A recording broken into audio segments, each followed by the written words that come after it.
आज का यह गरिमामय आयोजन INH न्यूज द्वारा हेल्थ कॉन्क्लेव 2025 और इस कॉन्क्लेव में यहाँ के चिकित्सकों का, चिकित्सा क्षेत्र से जुड़े हुए अन्य साथियों का, जिन्होंने छत्तीसगढ़ को गौरवान्वित करने का काम किया है, एक प्रतिष्ठा को आगे बढ़ाने का काम किया है, उन सब का सम्मान यहाँ पे किया है।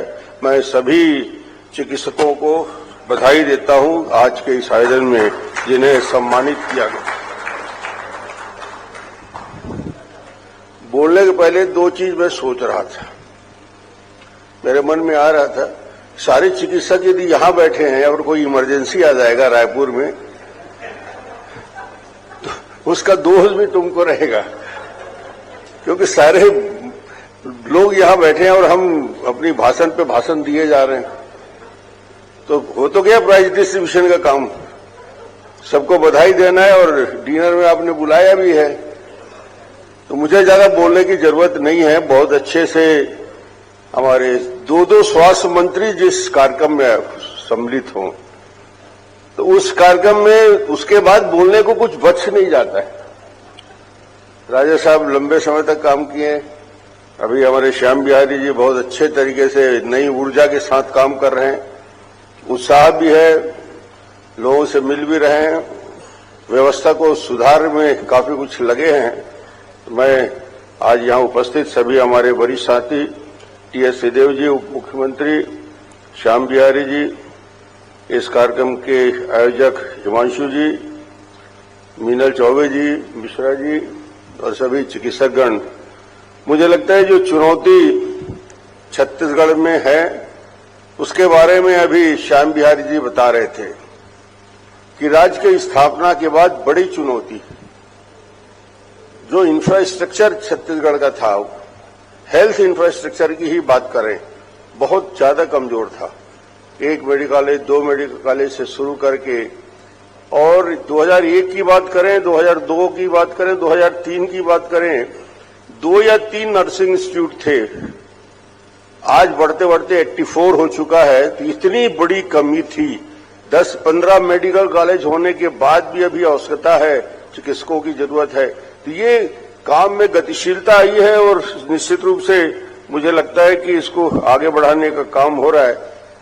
चिकित्सकों की भूमिका जब कठिन समय आता है तो वो परीक्षा की घड़ी होती है, और सबसे कठिन समय पूरे देश में जब आया कोरोना का वो काल, तो मैं इस बात को कह सकता हूं कि छत्तीसगढ़ के रायपुर के चिकित्सकों ने कोरोना के खिलाफ जंग में पूरी शक्ति लगाई और लोगों को विश्वास जीतने में सफल हुए। काफी बेहतर तरीके से कोरोना के खिलाफ जंग में आप सब इस पे लगे रहे। और चिकित्सकों की ग्रामीण स्थिति क्या है, नए नए चिकित्सक को शहर से गांव जाके कैसी स्थिति का सामना करना पड़ता है। अभी एक वेब सीरीज में ग्राम चिकित्सालय आ रहा है, शायद डॉक्टर लोग देखे नहीं होंगे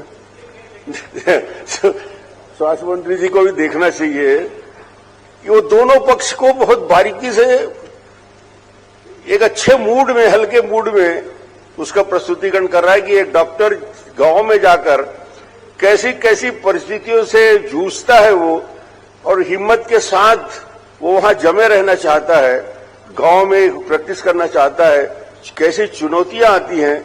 तो मुझे लगता है कि कुछ कुछ बातें उसको हम लोगों को भी देखना चाहिए और उसका भी रास्ता निकालने का काम करना चाहिए।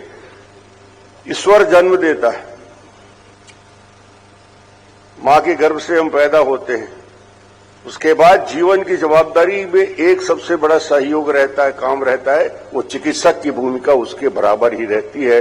इसलिए चिकित्सक का दर्जा, क्योंकि वो किस परिस्थिति में काम कर रहा है, वो खुद यदि 12 घंटा 14 घंटा काम कर रहा है, लगातार परेशानी में है, तनाव में है, कुछ तकलीफ में है, उसके बाद भी वो 12 घंटे 14 घंटे यदि काम कर रहा है, तो निश्चित रूप से हमको भी इस बात का विचार करना चाहिए कि उनके प्रति समाज का जो नजरिया है, डॉक्टर को बोलचाल की भाषा में बड़ी बड़ी बात कह देते हैं, भगवान के बराबर है, मगर उसी हॉस्पिटल में जब भगवान के साथ व्यवहार करने कुछ लोग पहुंच जाते हैं तो डॉक्टर काफी दुखी रहते हैं।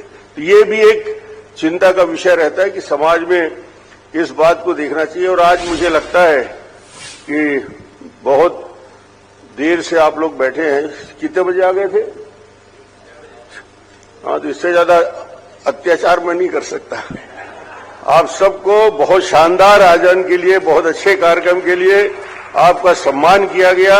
निश्चित रूप से उस सम्मान के आप पात्र हैं और हिमांशु को बहुत बहुत धन्यवाद कि शानदार आयोजन किया। बहुत बहुत बधाई।